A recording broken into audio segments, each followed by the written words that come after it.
Hello दोस्तों, welcomes you all in mothers coaching.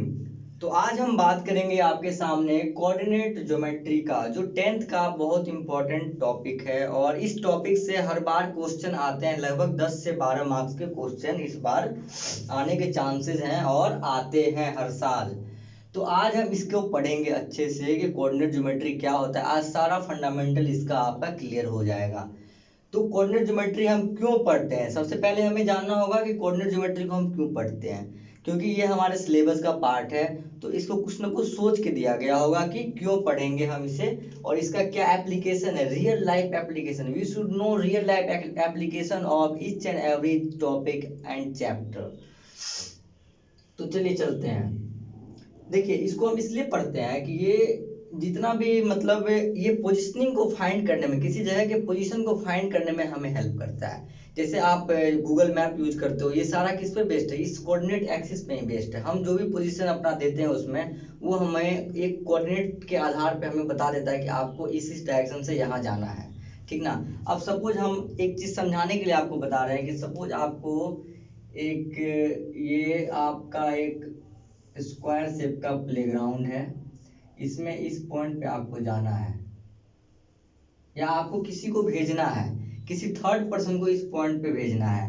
तो आप क्या कहोगे, इस प्लेग्राउंड में जाइए, एक पॉइंट होगा वहां पे चले जाइए। आपको लोकेशन बताने में काफी दिक्कतें आएंगी और उस सामने वाले पर्सन को भी यहाँ पहुंचने में काफी परेशानी आएगी। तो इसी को इजी करने के लिए हम क्या पढ़ते हैं, कोऑर्डिनेट ज्योमेट्री पढ़ते हैं। हम एक कोऑर्डिनेट पॉइंट बता सकते हैं सामने वाले को ताकि वो इजीली वहां पहुंच जाए। अब देखिए ये कितना आसान हो जाएगा, अगर किसी को भी भेजना हो इस प्लेग्राउंड के अंदर किसी भी पॉइंट पे, कितने आसानी से चला जाएगा वो। देखिए इसको हम क्या करेंगे, एक्सिस में बांट देंगे। अब देखिए, तो इधर हमारा क्या होता है, एक्स एक्सिस होता है, इधर हमारा वाई एक्सिस होता है। और इस प्लेग्राउंड में भी हम इसी तरीके से डिवाइड डिवाइड कर देंगे। देखिए इस प्लेग्राउंड को हमने इस तरीके से एक्सिस में बांट दिया। ये हॉरिजॉन्टल लाइन है, ठीक,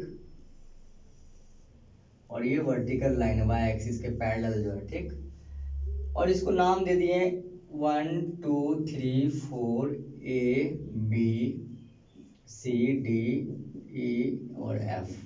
अब बताइए तो इस पॉइंट का एक्सिस क्या हो जाएगा, इस पॉइंट का एक्सिस नहीं, इस पॉइंट का कोऑर्डिनेट पॉइंट क्या होगा, इस पॉइंट का कोऑर्डिनेट क्या होगा, एक्स में 3 और वाई में सी।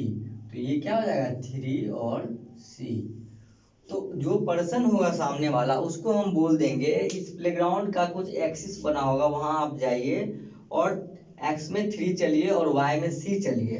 तो वो आदमी यहाँ खड़ा हो जाएगा और यहाँ से यहाँ तक चलेगा और उसके बाद यहाँ से यहाँ चला जाएगा। तो इस पॉइंट पे, ये एग्जैक्ट पॉइंट पे अपने पहुंच जाएगा। तो उसको कितना आसानी हो गया कि किसी पॉइंट पे अगर उसे कहीं सपोज हमें भेजना हो इस पॉइंट पे, तो आराम से उसे बोल देंगे कि आप एक्स में 1 चलिए और वाई में डी तक चलिए, आप अपने एग्जैक्ट लोकेशन पे पहुंच जाइएगा। तो वो आदमी को बहुत आसानी होगा अपने एग्जैक्ट लोकेशन पे पहुंचने के लिए। इसी तरीके से आप समझ सकते हैं कि जीपीएस वगैरह भी इसी तरीके से काम करता है। सारा चीज प्रोग्रामिंग किया हुआ होता है, वो हमें इजीली हर चीज बताते रहता है कि हमारा लोकेशन कहाँ डाले हैं, वो किस कोऑर्डिनेट पॉइंट पे है और उसका रास्ता जाने का बता देता है, कैसे ऐसे आप जा सकते हैं यहाँ पे। तो इस तरीके से हम इसको सीख सकते हैं। अब चलिए ये तो हो गया एप्लीकेशन का बात। अब हम बात करते हैं आपके चैप्टर में है क्या क्या, आपके चैप्टर में पढ़ना क्या क्या है। तो कोऑर्डिनेट ज्योमेट्री में आपको पढ़ना है डिस्टेंस बिटवीन 2 पॉइंट, 2 पॉइंट के बीच का डिस्टेंस फाइंड करना पड़ना है। सपोज देखिए आपका ये क्या है, एक्स एक्सिस वाई एक्सिस, ठीक, ये क्या है एक्स एक्सिस और ये भी क्या है वाई एक्सिस, ठीक, ये एक प्लेन है, ठीक ना। इसमें है कि एक लाइन है ए और बी, ये पॉइंट है, ए पॉइंट का कोऑर्डिनेट क्या है x1 y1। ये बस हम प्रूफ नहीं बता रहे हैं, प्रूफ में नहीं जाना है क्योंकि आपके पेपर ऑब्जेक्टिव होने वाले हैं, तो आपको आना चाहिए। प्रूफ में घुसने की कोई जरूरत नहीं है, आपके सारे क्वेश्चन ऐसे सॉल्व हो जाएंगे।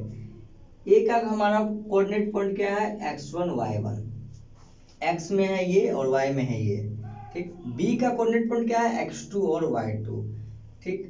और ये दोनों लाइन को हमने मिला दिया और पूछ दिया कि अच्छा ये बताइए ए बी का लेंथ क्या होगा। ए बी का लेंथ क्या होगा। तो सिंपल सा इसका फॉर्मूला बन जाता है, ए बी का लेंथ होगा अंडर रूट में x2 माइनस x1 का whole square plus y2 minus y1 का होल स्क्वायर। इस तरीके से बन जाएगा हमारा ये। जब हम ओरिजिन से ना ओरिजिन से ना स्टार्ट हो, किसी भी पॉइंट पे स्टार्ट हो और किसी भी पॉइंट पे खत्म हो, ठीक ना, इस ग्राफ में। अब चलिए यहाँ देखिए, अब यही लाइन यहाँ उठ के आया है और ये ओरिजिन से स्टार्ट हो गया है। अब ओरिजिन का कोऑर्डिनेट क्या होता है हमें पता है ना, हम एक्स में मूव कर रहे हैं ना वाई में मूव कर रहे हैं, इसीलिए इसका पॉइंट क्या हो जाएगा, 0 0 हो जाएगा। कोऑर्डिनेट पॉइंट 0 0, एक्स में भी 0 मूव किए हैं, वाई में भी 0 मूव किए हैं, तो इसका कोऑर्डिनेट पॉइंट हो गया 0 0। उसी तरीके से ए का एक्स वाई हो गया। अब देखिए हम क्या निकाल रहे हैं, OA का लेंथ। OA का लेंथ जब भी निकालेंगे तो x माइनस 0 का स्क्वायर, x ये है, देखिए OA ये लास्ट में है ना, तो लास्ट में से पहले वाले को घटाते हैं, x माइनस o मतलब 0, x माइनस 0 का होल स्क्वायर, y माइनस 0 का होल स्क्वायर। तो ये क्या आपका बन के आ जाएगा, O equal to X square plus Y square. तो आई होप आपको ये बेसिक फंडामेंटल पता लगा होगा कि हम डिस्टेंस कैसे कैलकुलेट करते हैं। अगर हमारे पास कोऑर्डिनेट पॉइंट दिया हो दो पॉइंट के बीच का, तो उसके बीच का डिस्टेंस इस तरीके से हम फाइंड कर लेंगे।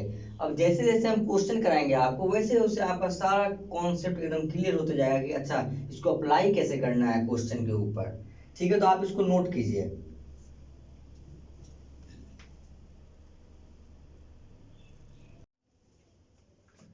चलिए आपके सामने एक क्वेश्चन दिख रहा है बोर्ड पे, find the distance between the point A जिसका कोऑर्डिनेट पॉइंट दिया हुआ है 2 3, बी का दिया हुआ है 4 एंड 4। तो इसको नॉर्मली इस फॉर्मूले पे पुट करके हम बना सकते हैं, लेकिन आपको समझाने के लिए हम इसको ड्रॉ करेंगे ताकि आपका माइंड में एकदम कॉन्सेप्ट छप जाए कि आखिर ये चीज वो है क्या एक्चुअली। वैसे तो नॉर्मली इसको x2 माइनस x1 करके आप ए बी का वैल्यू फाइंड कर सकते हैं, लेकिन नहीं, हम इसको आपको पहले समझाएंगे। देखिए हम बनाते हैं एक कोऑर्डिनेट एक्सिस, ये हमारा एक्स वाई का ग्राफ हो गया, एक्स हो गया, ये वाई हो गया। देखिए मैक्सिमम वैल्यू 4 है, इसमें 3 है, कोई बात नहीं, 1 2 3 4। इधर भी लेते हैं 1 2 3 4, इधर भी वैल्यू लिए 4। देखिए अब ए का कोऑर्डिनेट क्या है 2 और 3, मतलब हमें एक्स में कितना जाना है 2 जाना है, 1 2 एक्स में 2 गए, और वाई में कितना जाना है 3 जाना है, मतलब एक्स में हम 2 गए और वाई में 3 चलेगा। तो ये हमारा पॉइंट एक आ गया जिसका कोऑर्डिनेट क्या है 2 एंड 3। याद रखिएगा पहले एक्स लिखते हैं फिर वाई का वैल्यू लिखते हैं, ठीक। दूसरा क्या है 4 एंड 4, मतलब एक्स में भी 4 जाना है और y में भी 4 जाना है, इसका वैल्यू क्या हो जाएगा 4 एंड 4। अब इस दोनों पॉइंट को हम मिला देंगे, ये हमारा a हो गया, ये हमारा b हो गया। अब ये हम ड्रॉ कर लिए। अब क्या करेंगे, हमें ab की वैल्यू फाइंड करनी है। ये रहा आपका ab, क्या होता है x2 माइनस x1। आपको हम बताए थे कि b का वैल्यू जो होगा वो x2 होगा, a का वैल्यू जो होगा वो x1 होगा। तो b में 4 है वो x2 हो गया और x1 क्या हो गया 2, 4 माइनस 2 का होल स्क्वायर। नहीं तो आप ऐसे लिख लीजिए, x1 हो गया आपका 2, y1 हो गया आपका 3, x2 हो गया आपका 4, y2 हो गया आपका 4। x2 माइनस x1 का whole square plus y2 minus y1, 4 minus 3 का होल स्क्वायर। अब देखिए क्या हो जाएगा, ये 4 माइनस 2 2 का होल स्क्वायर प्लस 4 माइनस 3 1 का होल स्क्वायर, मतलब क्या हो गया अंडर रूट में आपका 5 यूनिट। ये आपका क्या हो गया है आंसर हो गया, ठीक। आई होप आपको ये समझ में आया होगा। अब इसको एक बार वेरीफाई करते हैं। देखिए अगर हम इसको थोड़ा पाइथागोरस थ्योरम से वेरीफाई करना चाहते हैं, आई होप आपको पाइथागोरस थ्योरम पता होगा क्या होता है, H square equal to P square plus B square.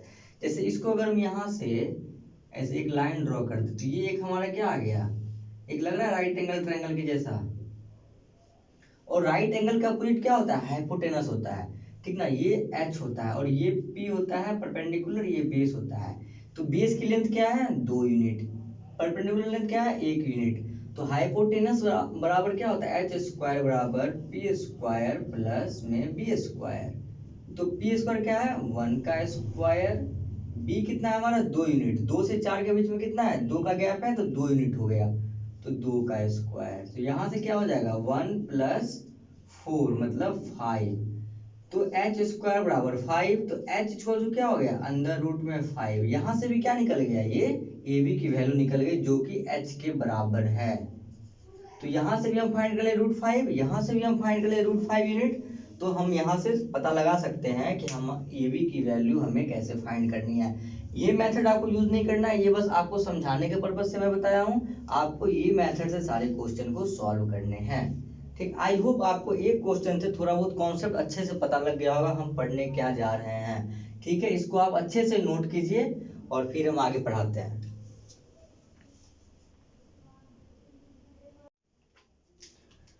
अब देखिए एक नया क्वेश्चन आपके पास आया हुआ, ये सीबीएसई का पूछा हुआ क्वेश्चन है, ये सीबीएसई में पूछा गया क्वेश्चन है। ठीक ना, तो इसको अच्छे से समझना है। देखिए आपके पास बोल रहा है find the value of y for which the distance between the point a and b is 11। a and b, a का कोऑर्डिनेट दे दिया है, b का कोऑर्डिनेट दे दिया है इज 10 यूनिट, और a b का डिस्टेंस भी दे दिया है। तो गिवन क्या क्या है हमारे पास, गिवन हमारे पास है ए बी का डिस्टेंस दे दिया है 10 यूनिट। अच्छा ये बताइए, इससे पहले हम क्या पढ़े थे डिस्टेंस फाइंड करना, लेकिन यहाँ तो डिस्टेंस हमें दे दिया है। ए का कोऑर्डिनेट क्या दिया है 3 - 1, मतलब हमारे पास क्या दिया है x1 3 दिया है और y1 -1 दिया है। बी का कोऑर्डिनेट क्या दिया है 11 और y, मतलब हमें क्या दे दिया है हमें क्या दे दिया है x2 दे दिया है कितना 11, और y2 कितना दे दिया है y दिया है, जिसकी वैल्यू हमें फाइंड करनी है।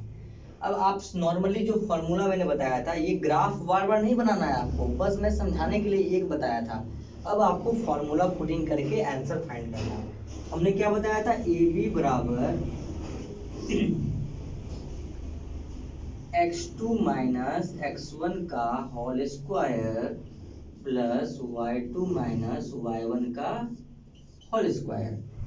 अब देखिए ए बी की वैल्यू तो आपके पास 10 यूनिट है, तो 10 इक्वल टू अंडर रूट में x2 माइनस x1, x2 क्या है 11, x1 क्या है 3, तो 11 माइनस 3 का whole square plus y2 minus y1, y minus 1 का होल स्क्वायर, इतना कर देंगे। अब देखिए यहाँ पे 10 equal to 11 minus 3 8, under root में 8 का स्क्वायर प्लस में y माइनस माइनस क्या हो जाएगा यहाँ पे प्लस y प्लस 1 का होल स्क्वायर। ठीक, अब देखिए 10 का स्क्वायर हो जाएगा, ये स्क्वायर रूट को इधर करेंगे, अगर हम इसको हटाना चाहेंगे तो इधर बोथ साइड स्क्वायरिंग करते हैं, बोथ साइड स्क्वायरिंग करेंगे तो ये 10 का स्क्वायर होगा, और स्क्वायर रूट को स्क्वायरिंग करने के बाद ये स्क्वायर रूट अपने आप में रिमूव हो जाएगा। तो ये क्या हो जाएगा 8 का स्क्वायर प्लस y प्लस 1 का होल स्क्वायर। यहाँ एक चीज समझा देते हैं आप लोग, देखिए जैसे अंडर रूट 10 बराबर x है, ठीक, तो अंडर रूट को हटाने के लिए हम क्या करेंगे बोथ साइड स्क्वायरिंग करेंगे। ठीक, तो ये क्या हो जाएगा under root 10 into under root 10 बराबर 10 इक्वल टू एक्स स्क्वायर। तो ये क्या हुआ स्क्वायर रूट में यहाँ से हट गया, क्योंकि √10 इंटू √10 करने पे क्या आता है √100 आता है, इसकी वैल्यू क्या हो जाती है 10 हो जाती है। तो यहाँ पे आप आई होप आप लोग ये आता होगा, बट फिर भी मैं बता दिया कि नहीं कोई कंफ्यूजन ना हो। ठीक, तो ऐसे कर देंगे। अब 10 का स्क्वायर क्या होता है 100 माइनस ये 8 स्क्वायर इधर आके माइनस हो जाएगा 64 बराबर y प्लस 1 का होल स्क्वायर। तो 36 बराबर y प्लस 1 का होल स्क्वायर। ठीक, अब देखिए यहाँ पे 36 का स्क्वायर रूट बराबर क्या हो जाएगा y प्लस 1। अब ये स्क्वायर में है, इधर आगे क्या हो जाएगा स्क्वायर रूट में आ जाएगा, तो 36 का स्क्वायर रूट 6 बराबर y प्लस 1। तो y बराबर क्या हो जाएगा, ये 1 आके इधर माइनस हो जाएगा, तो 6 minus 1 equal to 5। I hope आपको समझ में आया होगा। अगर कोई तरह का डाउट हो रहा होगा स्क्वायर में, तो इतना बात याद रखना है कि जो स्क्वायर है और इधर 36 है, तो स्क्वायर यहाँ से हटाएंगे तो इधर क्या आ जाएगा, रूट में आ जाएगा। तो रूट के अंदर हमने 36 लिख दिया, जिसको हम इक्वल टू कर दिए y+1 के। फिर 1 इधर में है और इसकी वैल्यू आ गई हमारे पास 6, और ये 1 को हम क्या किए, इधर आके माइनस कर दिए, जो बच गया y। तो y की वैल्यू क्या आ गई हमारे पास, 5 आ गई, जो कि आपका आंसर हो गया। ठीक, आई होप आपको ये समझ में आया होगा क्वेश्चन। ये सीबीएसई का पूछा हुआ क्वेश्चन है, इसको अच्छे से करना है। ठीक, ऐसे ही क्वेश्चन सीबीएसई में आते भी हैं, तो आप समझिए, पढ़िए अच्छे से और नोट्स बनाते रहिए, और हम आगे के लेक्चर इसी तरह आपके लिए अच्छे से लाते रहेंगे।